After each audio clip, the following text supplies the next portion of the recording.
Years ago, there was a group of 3 girls that went to high school together.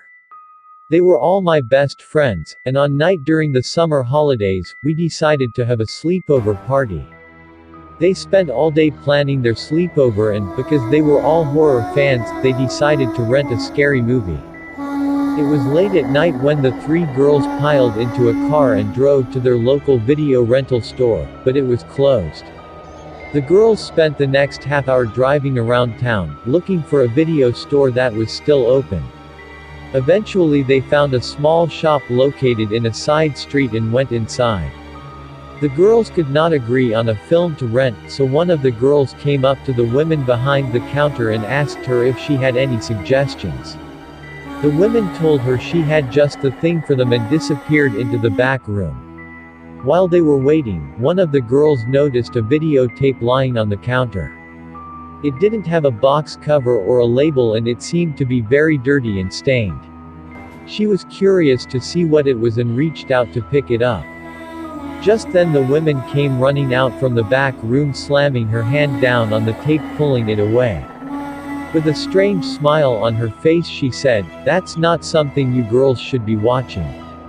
Quote, when they asked her what it was, the women said not to touch it and all she would say was that it was a home movie.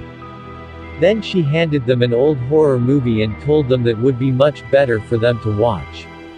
Eventually, the girls agreed to rent the tape that the women suggested.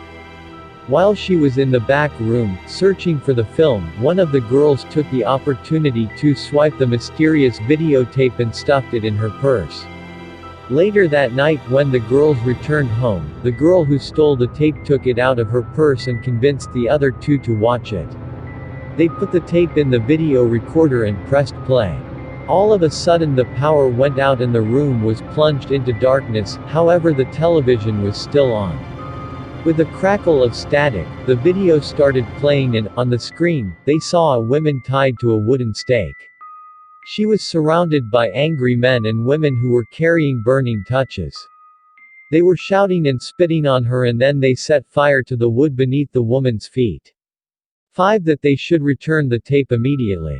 When they arrived at the location of the video store, it was gone. All they found was an abandoned building and an empty lot. 2 days later, all 3 of the girls were dead. The first girl was found floating in a swimming pool.